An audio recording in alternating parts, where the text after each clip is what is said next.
Hi, everyone, and welcome to another episode of PLM Talks. I'm your host, PL McMillan, and today I'm here with Rebecca Harrison. Rebecca Harrison sneezes like Donald Duck, and her best friend is a dog who can count. And we're here to talk about her novel, which is already out, and that's The White Horse from Spooky House Press. So hi, Rebecca. Hi. How's it going? Yeah, going well, thanks. Yeah. So Rebecca's actually in the UK, so I tried my best to schedule things and still got the time difference wrong. I'm sorry.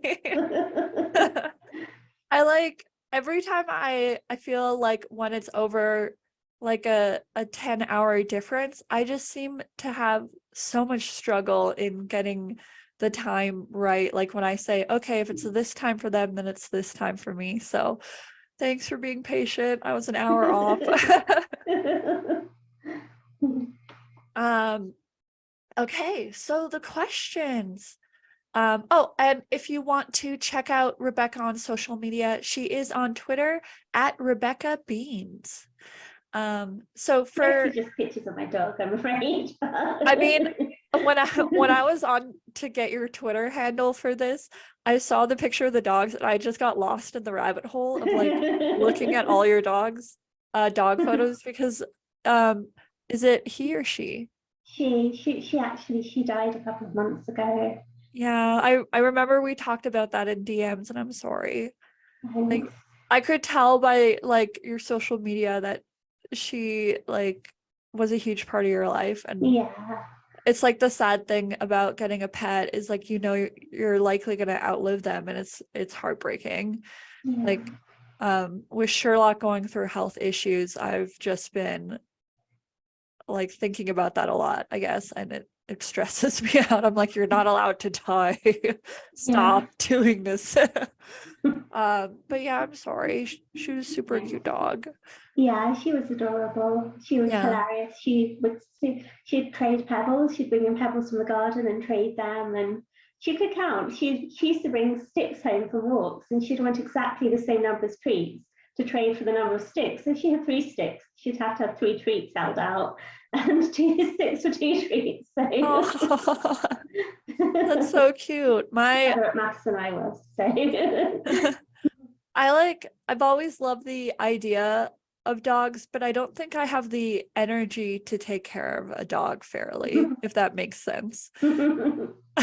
Cats are a bit more chill because you're like you just keep them in the house with you and they're happy. You know? But so again, Rebecca is an author, so we're gonna do some writing questions here. But can you tell us a little bit about your writing background? Yeah, I started writing really young before starting school. And my first muse was Raggio, my great aunt and uncle's cat. He was basically the grandest creature ever. I think if he was still alive today, he'd have been very disgruntled that he wasn't in the coronation having a crown placed on his head. He had the demeanor of an exiled king. And he always ignored me. And so I did another thing and I became besotted with him. And by ignored, I mean he hid in the cellar until we'd gone, whenever we visited, he'd hide in the cellar and then he'd only come out when we went home. So I used to go down there and stare up at him because he wouldn't just hide, he'd be in a high place. And I'd stare up at him and his regal bulk and his ears flattened in disdain and his opulent black and white fur, but I didn't dare address him because he was such a kingly creature. I just wrote about him. And in my books, he wore a t-shirt with his own picture on it. And he didn't do anything as plebeian as walk. He'd be carried by a flock of obedient birds everywhere he wanted to go. So I had the measure of him. But my great aunt, she wrote me letters pretending to be him. And he would say things like, I'm very pleased to have books written about me. They're very good. So it was very sweet. Oh, that's super cute. Yeah. So you said you have a whole series? I wrote 3 books, but so I'm quite an obsessive person, so I was quite fixated on him. And I think the first one That was cat's Ratio just like, writing. leave me alone. And you're like, I have to do number 4 though. Needless to say, I didn't win him over. Yeah. I wrote a lot through my childhood until I became a teenager, and then I basically discovered, I don't know, other things, I guess, delinquency. And then I didn't go back to it until I was working at a school, and the children asked me to tell them a story. And so the story I told was actually inspired by my dog Lily, and inspired by her tail. She had a wonderfully expressive tail that was always wagging, and then like loads of different types of wags. Like so, it was a bit of a space story, a bit of a 101 Dalmatians ripoff, kind of. But that got me writing again, or making up stories, and then I started writing them down. So yeah, but I tend to write fantasy more than horror, really, and I like writing folk tales best because I can read them in my head in the voice of John Hurt as Jim Henson's storyteller, which is like my favourite program ever. So. And so you said that you mainly write fantasy. Yeah. Are there any other genres that you write in? No, not really. I sort of I don't write sort of, what do you call stories that aren't fantasy, or I'd like realism or something. I don't write anything like that. But yeah, I tend to write fantasy more. And I did write a fantasy book, but it just got rejections. So and all my rejections said it's just not pacey. And I was kind of like, I knew it wasn't pacey, but I was kind of hoping they wouldn't notice. So but that was something I had to work on a lot in my writing, because pacing was really bad. It was like everything's rushing, or nothing's happening, or I know everyone just keeps going to sleep. So I did have to work a lot on my pacing. That's fair. Well, the White Horse is a gothic horror. Is that correct? Yeah. Was it your first horror novel? Yes, it was, although I had written a few horror short stories, and I wrote one which was in Luna Station magazine called The Paper Child, and that was, I guess, a similar kind of style, and like the way the narrator in The White Horse, Charlotte, she uses musical terms a lot. I kind of did a similar thing where that narrator used Scottish words a lot, which was a good excuse to look them up, because I love Scottish words. I'm not Scottish at all. Actually, I think I have a little bit, but not much. But when I was looking things up in the Scottish dictionary, the funniest thing was when I was trying to find a Scottish word for sunny, and it's like, there are no words for sunny. There's no words for sunny according to that online dictionary in the Scottish language. But if you want rain, we can give you 1,000 for rain. So sounded like the place for me, frankly. Lots of gloom. Okay. Well, what are your top 5 favorite books? My top 5 favorite books. The Emily of New Moon trilogy. That's by Ella Montgomery, who wrote the Anne of Green Gables books.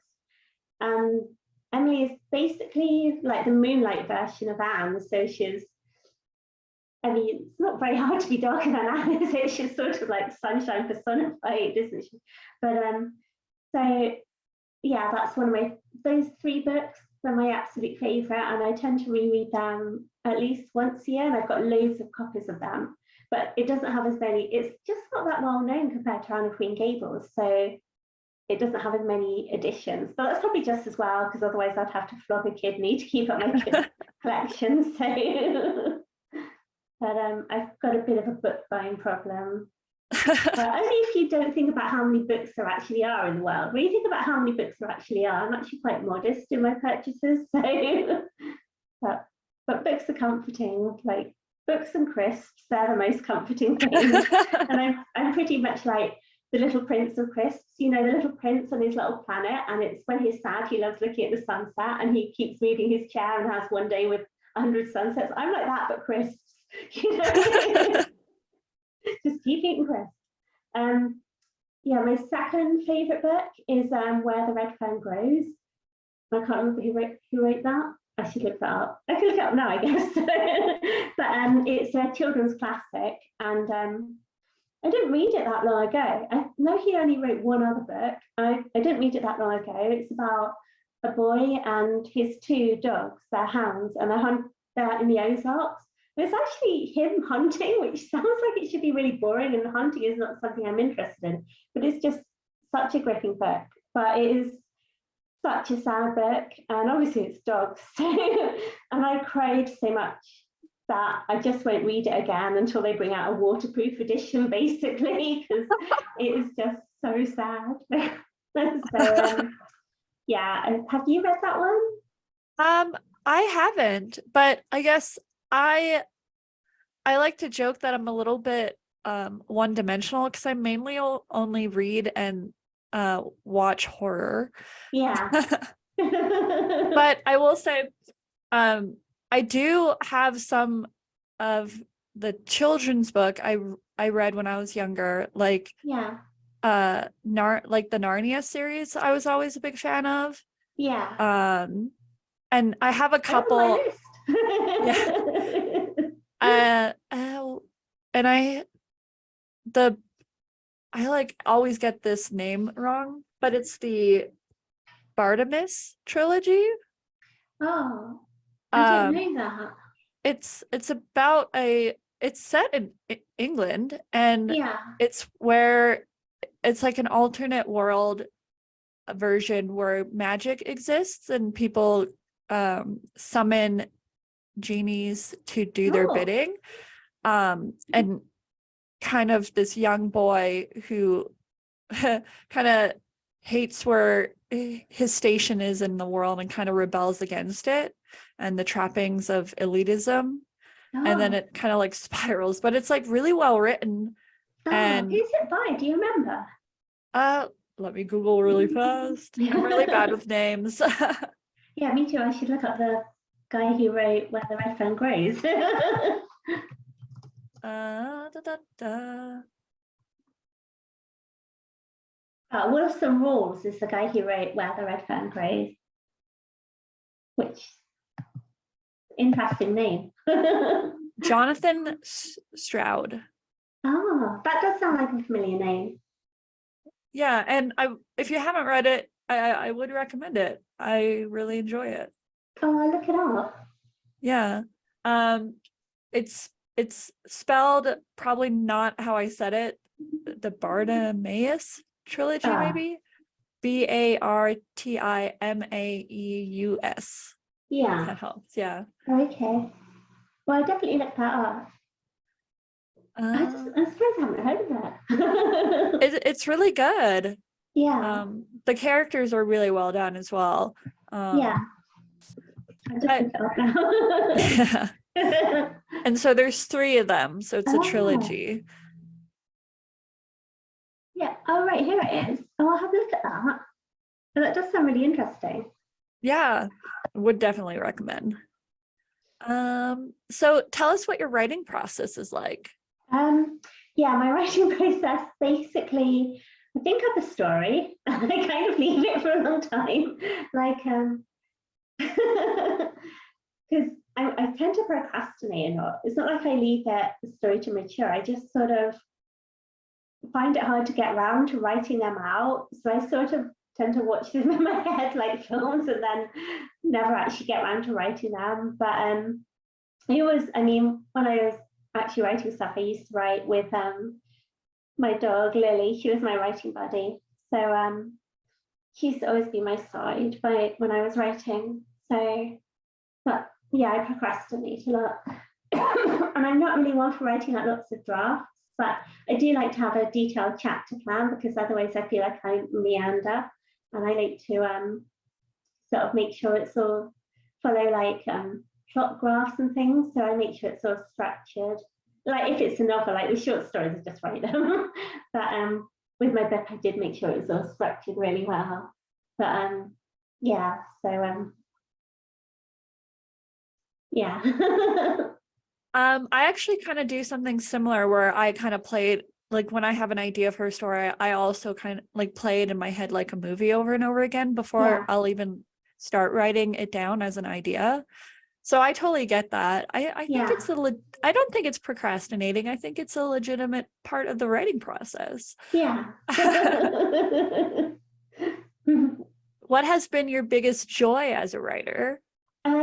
Definitely being able to hold my own book. And also it's got such a gorgeous cover. The artist was Wayne Fanlon, that's his name. And I mean, even if I hadn't written it, I'd buy it just for that cover because I just love it so much. I'm so proud of it. I'm the same way with my novella too. Yeah, yours is beautiful. Yeah, I always like, I have one on my bookcase downstairs, facing outwards. So like I'll be walking Yeah. by and I'll look at it and I'll be like, yeah, there you are. Who was the artist who did yours? Um, so it was from Atonic Designs. Oh, right. So not atomic, but with an N, Oh, Atonic. okay. Yeah. Trying to make sure to say that properly, Atonic. But I feel so my debut collection and novella came out the same year, and I was obviously very excited.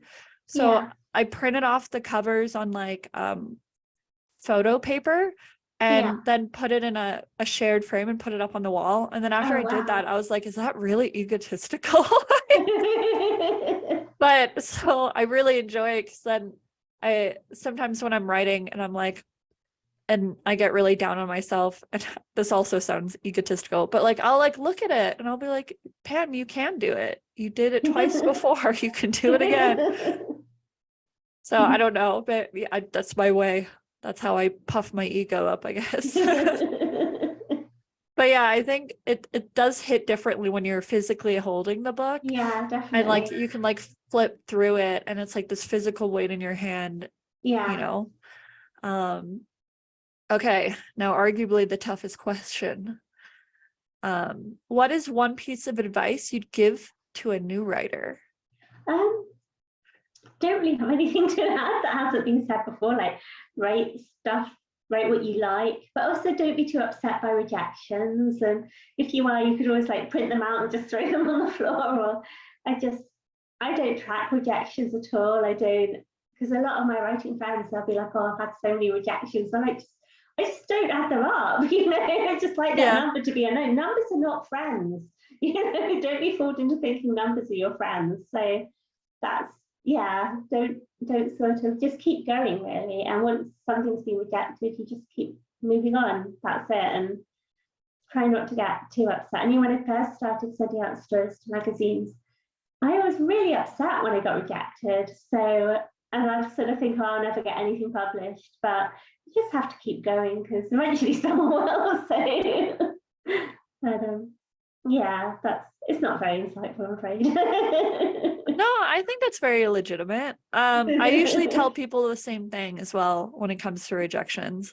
Yeah. Like usually when I get rejections, I just like I don't even read the full email anymore. I just Yeah. open it, and as soon as it says we regret that, I'm like, okay, and then I move on. Like, okay. Okay, I think I probably do at least read the whole email, but as after that, I'm just like, off I go. Okay, so The White Horse is a gothic horror novel, and that's why I'm interviewing you today. You actually sent me a digital copy, and I read it. Absolutely loved it. Oh, so chuffed. At this point, my review will be up on my blog. It came out the previous Monday that this video will have come out on, if that made any sense. So can you tell the viewers what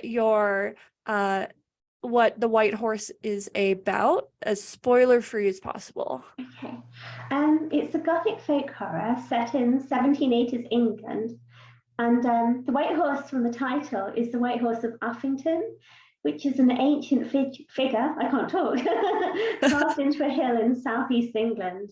It's a real figure. It's really there. It's not something I've made up. And they keep finding out it's older and older than they thought. So I think right now it's reckoned to be maybe 4,000 years old. I could be completely wrong about that. But they keep finding out it's even older. And there's some speculation that it's not even a horse, but it's some kind of prehistoric beastie. And yeah, so it's supposed to come alive at night and graze in the vale, so on some nights, but it's huge. So, and my book is I kind of describe it as Jane Eyre meets the Wicker Man, because it's about a young woman who's going to a Gothic mansion to be a governess to a widower's daughter.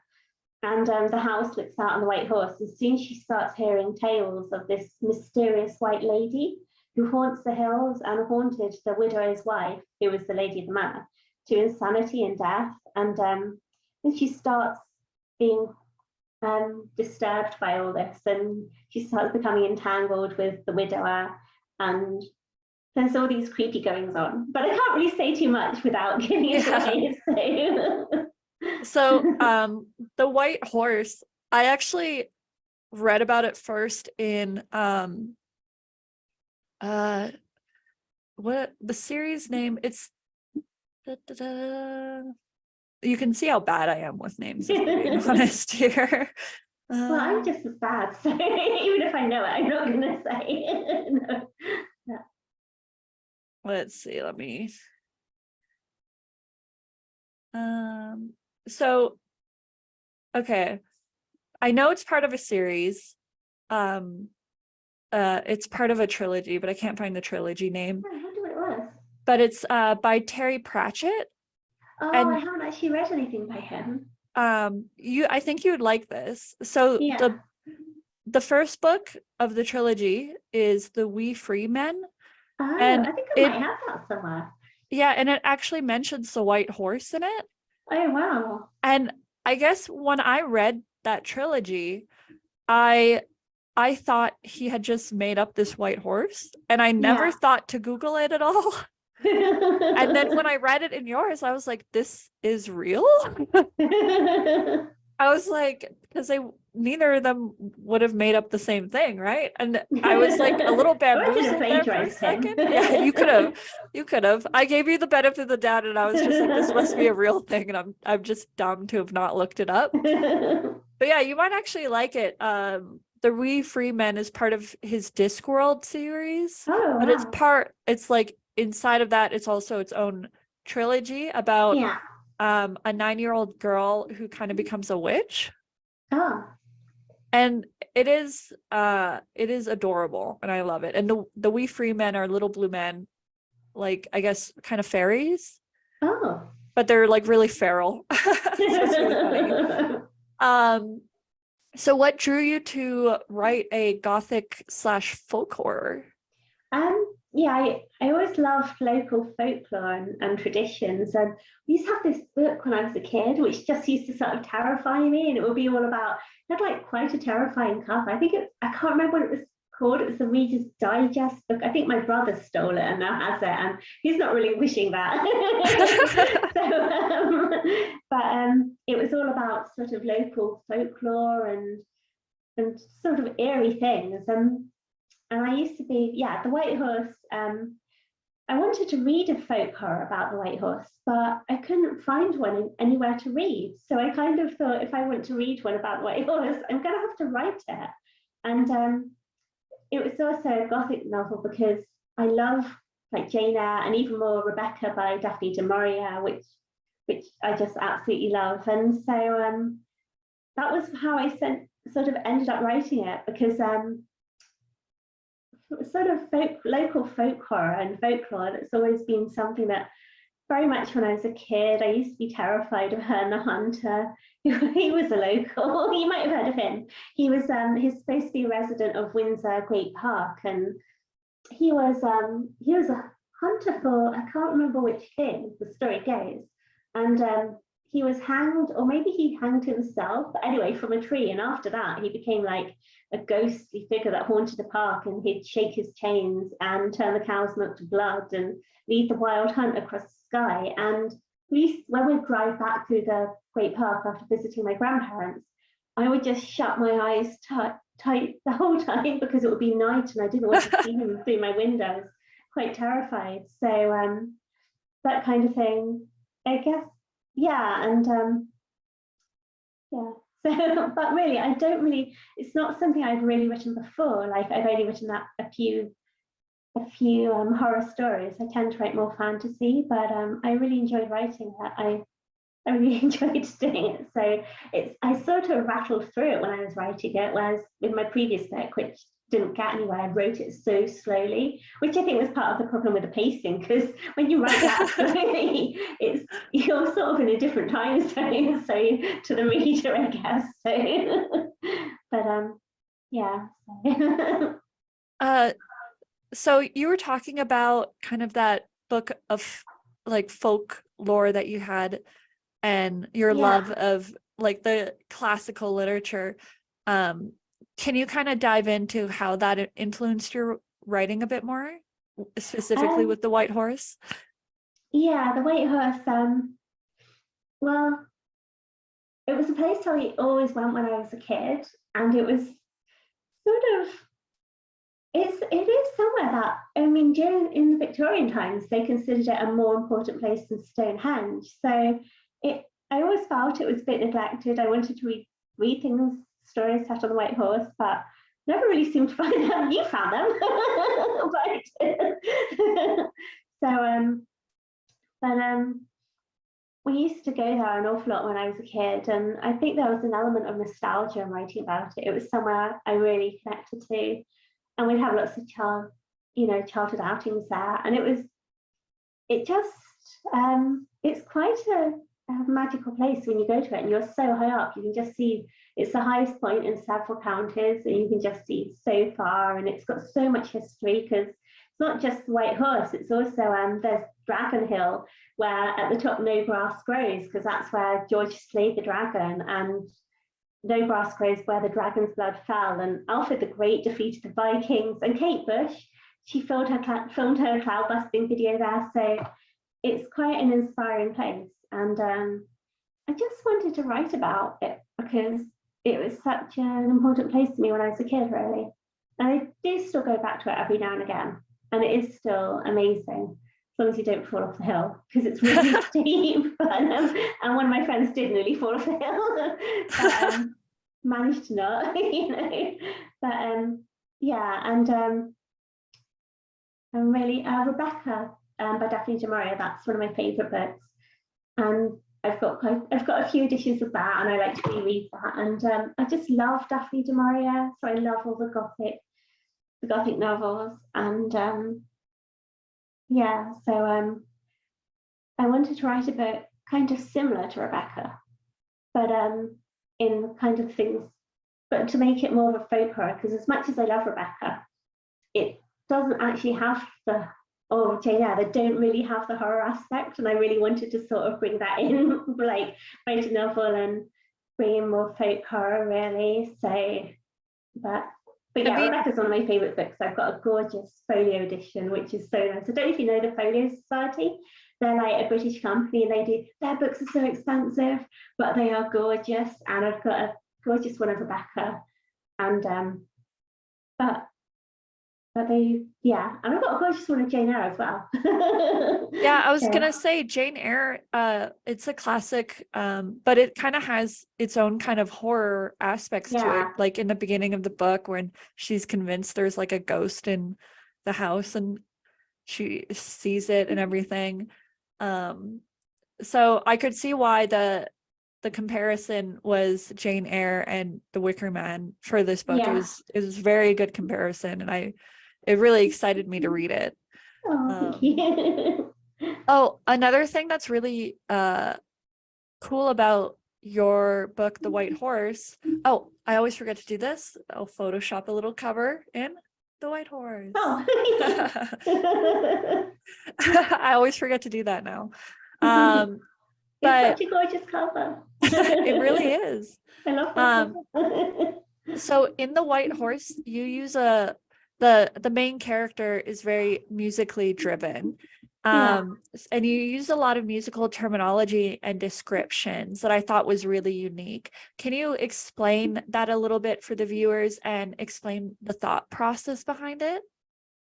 Yeah, Charlotte, that's my main character. She's sort of got this magical musical gift, and so she wants to be a composer.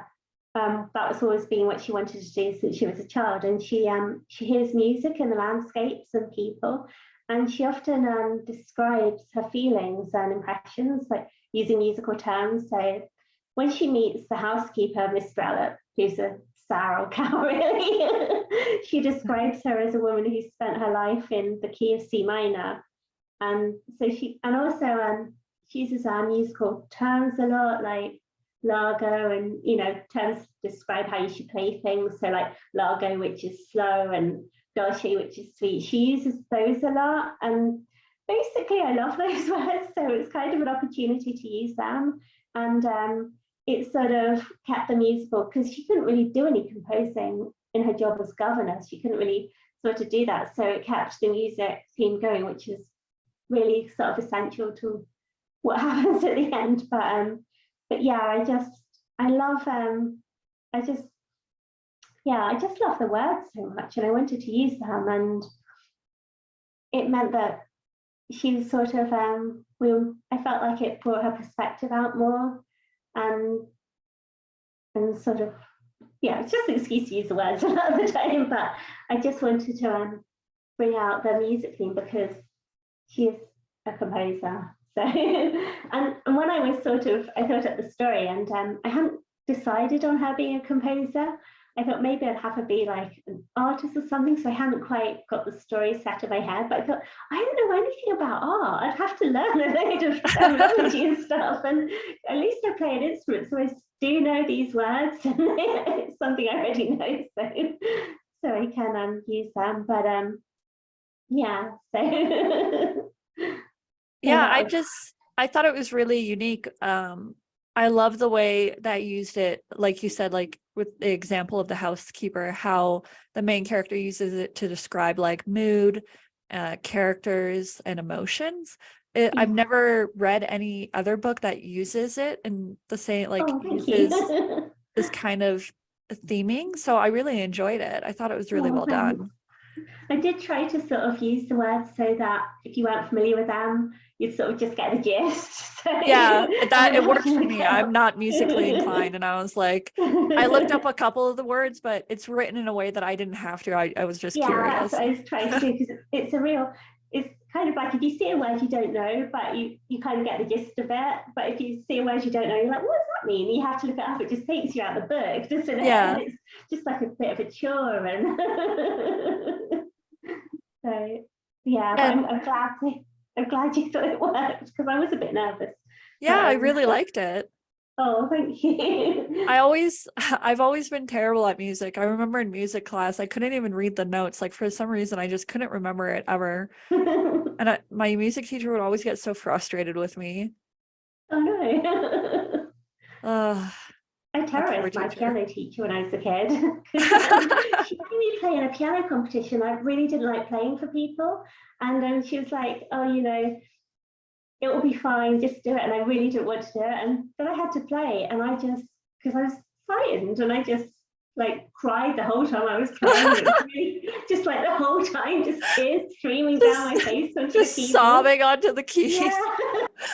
Needless to say, I didn't win, but after that I was so annoyed with her, but I used to just go to lessons and ignore her and refuse to play, and eventually she just broke down going, I can't stand it anymore, and I was like, oh no, I'll play. The ultimate revenge. Yeah. Rebecca Harrison, don't mess with her.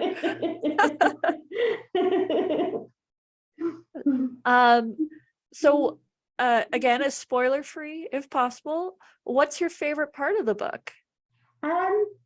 My favorite part of the book, I really had to think about that, and then it's a little bit strange maybe. My favorite part is probably it's the letter that Charlotte receives from her sister Emmy, because she's separated from her sister, and her sister is pretty much the most important person in her life. They're only half sisters, but because her father is a lord, Lottie's father is a lord, and he had an illegitimate child, that's Lottie, with a peasant woman. And then when Lottie's mother dies, her father comes and takes her back to his house, and his wife just hates her, which I can kind of understand, but it's not Lotte's fault, really. Yeah.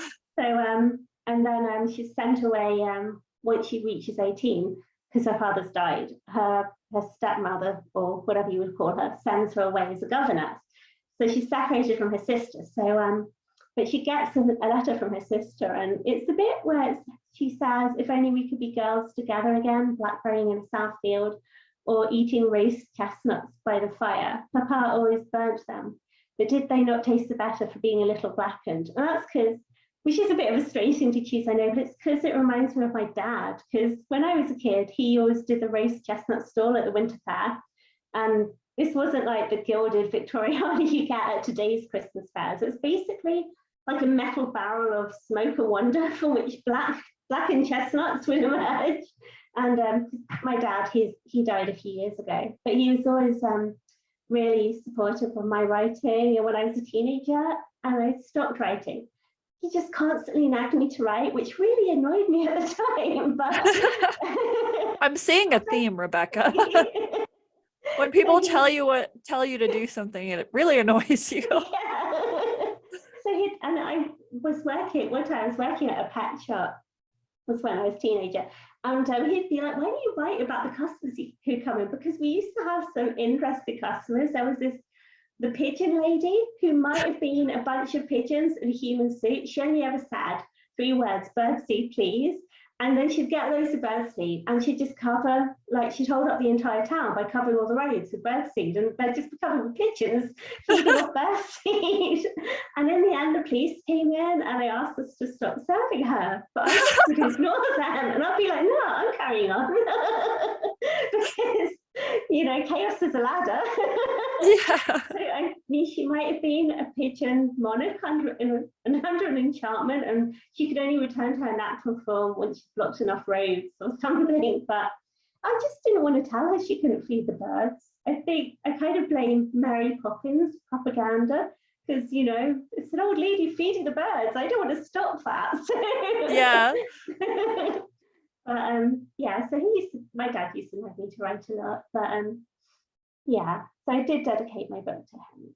But yeah, he was always on about me writing, but but in the end I did. It worked out. Yeah, knacking Maybe works. the blessing of the pigeon lady years later is watching over you as a pigeon. Yeah. All right. So again, this is The White Horse. So if you like gothic horror, folk horror, this is the book for you. Again, the comparison was Jane Eyre and The Wicker Man. So if that sounds right up your alley, then you should definitely buy a copy. Spooky House Press. What are you working on now, Rebecca? I'm not really working on anything because it was just sort of when my dog just died, and I'm not really up to writing. I was working on a children's fantasy novel, which was going on from the theme of the pigeon lady. One of the characters is, there's the bird lady in Mary Poppins. Well, it always really upset me, and I wanted to be one of my characters. She's kind of inspired by her, but as a child, and it will sound so weird. And it's got this mystical connection with the birds, and I'm sort of just trying to find her so she has a family, so she doesn't end up as an old lady on the streets feeding pigeons. But there's the children. It's in Victorian London, and children were being stolen, and then they were taken up to the ice caverns where they were forced to carve snowflakes in the caverns forever and never aging. And that's where snow comes from. Child slave labor. Excellent. Yeah, exactly. It was inspired by I was reading about like the Industrial Revolution and how the first workforce of the Industrial Revolution, they were child slaves, and they would just get them from like the orphanages, and they'd be like, "Oh, got this opportunity," but they were slaves and they just worked. That's why the machinery was actually small and designed just for children, and the government policy was yoke the children. So at the same time they were supposed to be against slavery, they were just like, "No, we just use our own kids." Yeah, they're always stuffing children in chimneys too. Yeah, but these were even like kids that just had no families or anything or any way out, and they're generally just worked to death and stuff. But yeah, not fun. Yeah. Very gloomy. Very gloomy. Yeah. Do you have anything coming out in the future? Any other publications that the viewers can look out for? I've got a short story coming out on the 13th. That's in a magazine called Otherverse, and that's a fantasy story. It's called Landy Barriers, and it's this old guy looking back on when he was a child and he lived on this mountain, and his best friend was this Brackety witches, and they fed him Landy Barriers so that he wouldn't live forever, but he'd live long enough to see forever appear on the horizon. And yes, it's about that. All my magical animals that I write stories about are kind of inspired by my dog, really. But yeah, so I've got that one coming out. Oh, well, congrats. That's awesome. Okay, are you ready for my special Plim question? Ready as I'll ever be. Okay. So I'm going to give you 3 options here. Okay. And you have to decide who you're going to marry, date, or kill. Okay. Because I am a horror fan, so there has to be the kill option. Okay. So your first option, let's say, this is a little tougher because I want to make sure you know who these characters are. But yeah, I'm worried about that too. Yeah, we chatted in DMs a lot, and obviously the White Horse is horror, but you're not a huge horror fan. Yeah. So I gotta go with like so I'll just go very generic. Okay. Marry, date, or kill. A zombie, a werewolf, or a vampire. I hate zombies the most, so I'd have to kill the zombie. They just really freak me out, and now they're fast. Who made zombies fast? You know? I hate that. So everyone hates the fast zombies. They're terrible. Yeah, when did they get fast? You know? That's a good question in the history of zombies. I believe I want to say when they rebooted the Dawn of the Dead and they made it into a series. Oh. I feel like that's the first place I saw fast zombies. What about that one? Was it 28 Days Later? Was that yeah, that was after, I think. They were fast, but I didn't like it. Yeah, those were also terrifying. Yeah, because that was supposed to be caused by like the rage virus, I want to say, right? Because I think bred from the monkey. Trying to remember the beginning of that movie. Okay, so you killed the zombie. Yeah. So now. Yes, but when zombies went past, it was like when Daleks became able to levitate, because before you could just run up the stairs and get away with it. But now they levitate. They're adapting. So... They're evolving. So I'd kill the zombie. I guess I'd date the werewolf and marry the vampire, because at least the vampire, I don't know, I mean, the werewolf is human most of the time. It's only that is true. Yeah, and a vampire is only up at night, so you're gonna have to be a night owl. Although having said that, because I'm kind of allergic to sunlight, I'd probably get on better with the vampire. There you go. So I think it's gonna have to be the vampire. I think you were meant to be. Yeah, you were meant to be a vampire's bride. Yeah, meant to be. I'll go back and my sarcophagus in a minute. Yeah. Oh, that's a mummy, isn't it? I think the vampires, I think the lore is they usually sleep in their coffin and they have to have grave dirt in there. I want to say. But we can say you have the clean vampire. He sleeps in just a nice coffin without the dirt. A nice coffin. Yeah. A nice velvet lined coffin. You know how it is. A nice pillow in there. The premier coffin. All right. It's got a wine bar in it. Yeah, exactly. Little snacks, little crisps under the pillow, you know, in case he wakes up. I guess he has blood flavored crisps. I don't know. All right. Well, thank you so much for coming on PLM Talks and chatting about your writing and the White Horse. Yeah. And sorry about the time difference mix up. Sorry. Thanks for being patient. And again, viewers, the White Horse, you can grab it now, and you can follow Rebecca on Twitter, and that's @RebeccaBeans. And thanks again. Talk to you later. Bye.